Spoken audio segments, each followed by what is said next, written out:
Okay. Oh, I had set this up already. There we go. Go live, and let me get. Actually, we could talk offline about this, or we could just bring it up at the beginning. But I was just thinking in terms, because I wanted to be like on my mobile, but the problem is if we stream it to Facebook. Oh, there. Bring it up at the beginning. My goodness. I guess we are bringing it up at the beginning. So remember yesterday I was talking about. Right?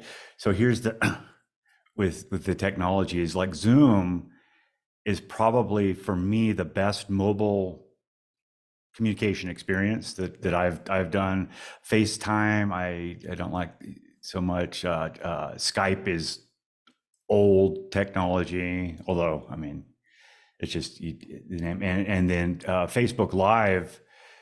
It seems like it has problems with when two people are on at the same time. Okay. But Facebook Messenger is really brilliant. So like, but you can't stream Facebook Messenger to Facebook Live. So it's like Zoom Mobile. You can do so much with it, but you can't stream it to Facebook. Anyway, it's working like that, so maybe we can go like that. Anyway, so you traveled to Phoenix, Arizona. Yes, I'm in Arizona, and right now I am locked outside my room. I'm in this beautiful boutique hotel in Scottsdale. It's beautiful. The sun is rising, and you said you can see the mountains from there, because I can see. Can you see? Like once, yeah. There are some. I can see them. Ooh, yeah, Can you see them? I love it. Yeah. I love it. It's beautiful. Yes, and I am locked outside my room, so. And just like Vegas and in LA, it's palm trees are lining the streets everywhere. Palm trees, yes. Tropical paradise. Tropical paradise. I love being here. It's very. It makes me very lively. I just feel good. Yeah. Anyway. Yeah, for sure. For sure. So you are there just over the weekend and coming home after that? Yes, I got here last night, and I'm leaving early tomorrow morning. I have two events today. I have a very big event with a conference of speakers, a lot of speakers. There is Glennon Doyle. I'm going to see Glennon Doyle today speaking. And, so that's the what do they do? What? It's a conference that was organized by two coaches that I know here, and they brought together women, powerful women who have accomplished great things, but by being completely authentic, by being themselves. So I don't know, Glennon Doyle. She's very well known. I've heard the name, but not. Yeah, and she wrote great books. I read her second one, Love Warrior, where she talked about her relationship with her husband, his infidelity, and how they were back together. And so she just chronicles the journey. And it's a very deep, raw, good book. I haven't read the second one that has been more popular, I think, in the US, called Untamed. I think I've heard of that one, or maybe it was suggested to me in my Kindle Amazon thing. Yeah, she lives with a woman now, and she's a Christian. So there is a lot of debate around that, of course. She's Catholic. She wasn't a Christian Catholic, but I guess, yes, it's Christian. Anyway, she has great ideas to share. She's an activist for children, for women. I like that. Whatever my beliefs are, but I think she shows love. In what I often say is that I love people who love, and I don't know if I would. Some people talk about their faith, but they show hatred and violence toward other people, and I don't really relate to those people. And some people don't share my faith, but they are extremely loving, extremely giving, and their life is just about serving people. So I love them. And so it's a whole debate, right? I won't love you because of, or hate you because of what you believe or not. I just love you, whatever your beliefs are. Yeah, yeah. So, So how big is the conference? What's the I'm all like, what's the specifics of this? so it started yesterday. I wasn't there yesterday, but I think Uh, it's about 200, over 200 women oh, were there. is it Yeah. all speeches or are there breakout sessions and things like that? I think there are breakout sessions, but again, Okay. I'm going today. Actually, I'm with Judy Cherson, who is my coach, Uh, and actually we are sharing the room here today, that's and it's awesome. fun. It's fun How is that that? it's How is that to share a room with your coach? it is amazing. It's just the best thing. We are when grown-ups married with kids, but she picked me. I'm sure you both have a lot to We had a discuss. lot to And you're discuss. both what? You're 45 and she's like 51 or something. Probably, but we did Yeah, have a lot of things to share. I yeah, mean, we could talk for hours, yeah. and it's like I had 3 coaching sessions just by spending the time with her. That's funny. It's good. Yeah, so we're going there today, and tonight we have another huge event. It's not a huge event, it's a small gathering of 5 powerful women and a teenager, and we're going to do like a woman thing. I'm probably going to share about it afterwards. I don't know if we want to share about it right now, Oh, but I'm just curious. I probably know of a lot of these people, right? you do know them. Yes, Yeah, you do know them, oh, and that's cool. we'll probably talk about it later. But I'm Yeah, very, very excited. Actually, I flew in just for that, and then I found a way to join the Canon event as well. So it's good. yeah, I'm yeah. excited. That's really cool. It's a That's nice amazing. weekend. How about you? What are you up to today? I I don't know. I got up this morning and did my thing in solitude because I didn't have a deadline to be anywhere. So a lot of times in the morning, what I like to do is I like to wake up and I'll like right now I'm reading The Ultimate Coach for the fifth time, right? Nice. Reading some other books and doing meditation. And one of the things I had gotten out of, I had it as part of my morning routine a couple of months ago, but I'm not as consistent now, is just like plug in and listen to some music deliberately. And so I was listening to the PIFA, which is the Pastoral Symphony from Messiah, and Glory to God, which is the next chorus after that, and Rejoice Greatly, which is the aria after that. And my process lately with that is I bought the paper copy of it, the score. And so that's what's on my music stand most of the time. And I'm either trying to vocalize the parts or I'm playing all the parts on, in a lot of cases, mandolin, because mandolin and violin have the same fingering and the same rudiments are involved for that. So it's just a matter of reading it off the score, and it fits under the fingers quite easily if you know how to play mandolin. So I'm doing that, and I will. I said this yesterday in the Ultimate Coach group. As far as the being challenge, it's like I don't share my dreams with anybody, but I'll share this with you, and we'll make it not a dream. It's this is happening. So one of my big things for like right now is establish a business, like a 6-figure business for myself as a coach, right? And then another thing is to be open to finding a soulmate. And then the other thing is writing a musical that has the paradigms of Handel's Messiah, but incorporates, of course, Oh, other stuff. Yeah. that's awesome. So, Yeah. Jens, do you know that I've seen Handel's Messiah here at the Detroit Opera Symphony Orchestra? That's I amazing. Yeah. Yeah. love Handel's Yeah. Messiah. Even my Bella Joy, she was 2, and I have a video of her where she was like, "Mom, can you put Handel's Messiah?" Handel's I Messiah, love yeah. that. I love And you that. were like, Yeah. yes. Yeah. I And love so that.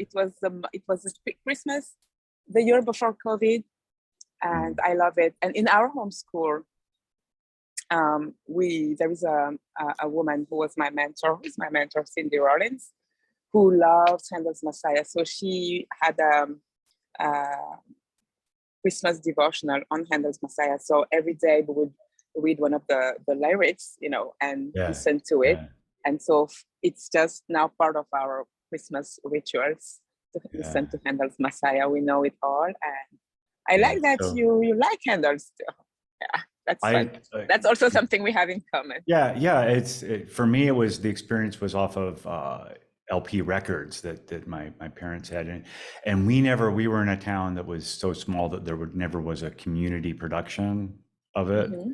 But you know, I have seen it several times live over the course of my life, and but just to play it is a sort of a different, like for me, being 57 years old and having devoted most of my life to music and understanding it, whenever I come back to it, it's there's a new level of understanding with it. It's like, oh, okay, he's harmonizing this in six. This is an ABA form. This is an aria da capo with, and look at those motives and look where he's modulating and all this other stuff.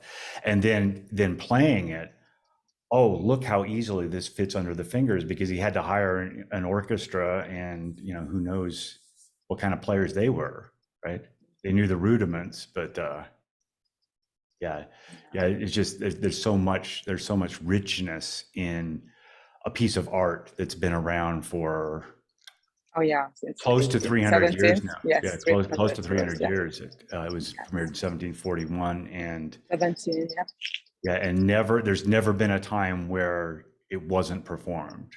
Mm-hmm. And it's being performed still. Yeah. Who's your next artist that you really like? The next artist, composer? composer? The classical composers, classical music. Yeah. Well, obviously Beethoven is up there, because Beethoven. I did the entire Pastoral Symphony.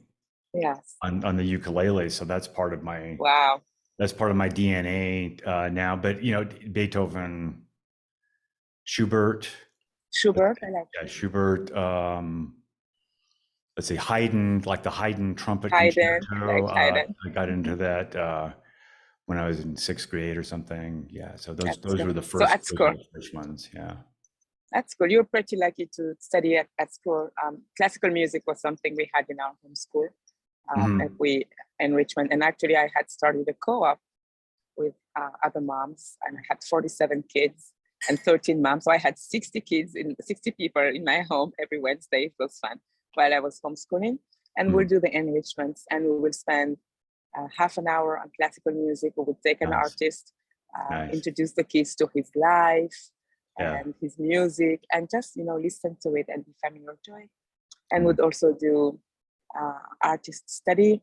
So my kids know more Leonardo da Vinci's story and his painting now. They talk to you about the fumato, his techniques and all of that. Yeah. And it's just so it's fun. I like that you were able to do that in sixth grade at school, because I'm not sure if our kids today. I didn't do it at school. You didn't do that. This was for my own personal enrichment. This was for your personal enrichment. This was not taught in the school. Yes. I mean, my dad bought a bunch of books from an encyclopedia salesman. The one was the world's great classics, and there was and all this stuff. So we had an extensive library for the time, at home. And so a lot of my childhood was spent browsing through picking up a random volume of the encyclopedia. I love that. And opening it and saying, oh, I want to discover this. I want to learn more about this. And I like how that speaks about the environment of if you keep a rich environment and just the exposure. And that's also my point on education. Like, we don't have to teach them; they teach themselves. If you have you just make sure that the environment is rich, that you expose them to a lot of things, and they pick up whatever. And they will even learn more, because you're not telling them, okay, go learn that, go do that, right? Exactly. They tend to not want what is force-fed to them. Oh yeah, they don't do that. They tend to not be interested in that, but if it's something that they're interested in learning on their own, they'll learn it all day. They'll devote. It will be like their, like you were saying. I think you were saying like North Star. Their North Star. North Star. Oh yeah. So you read my challenge this morning. Exactly. My son, I'm proud of him that he speaks 5 languages already, and 3 of them he learned on his own: Japanese, That's Dutch, amazing. Italian. That's And he would amazing. spend, I was like, Isaiah, it's time to go to bed. He's like, no, let me just listen to this, on Duolingo. He learned himself, teach himself Italian. What do you say? He taught himself Italian and Japanese. And he would just be on there and not go to bed. And I'm like, okay, it's good, you can go to bed. And I'm like, imagine if it was at school. And I was like, oh, I would probably be like, okay, do your homework, finish your math, review your words. Yeah, exactly. So, Exactly. yes, self-directed anyway. Well, so it's been longer than 15 minutes. Of course, Is it? Oh wow, we'll it's we'll we'll have, always, we'll have to work on this as we get yes. better with We need to running put a this timer. A timer needs a to tell us, timer. Yeah, okay, it's yeah, 15 it's minutes. 15 minutes. Sometimes it's a short time. Actually, I when I moved out after I got divorced, I was in the middle of creating a podcast, but it was a long form podcast. Um, So typically, the people I talk to, we talk for an hour and a half, 2 hours, and that would be wow. the episode, which can be fascinating, but it can also be, I don't know. It depends on who's speaking. Yeah, and if there is a Yeah, theme, if there is a if theme, if there's a there is theme to a it, exactly. if there is a theme and the theme interests you, then you will listen to all of it. But Yeah, our purpose, you and I, is just to share. yeah, I mean, it's our discussions. It's not prepared. I love that we just come in here and we share.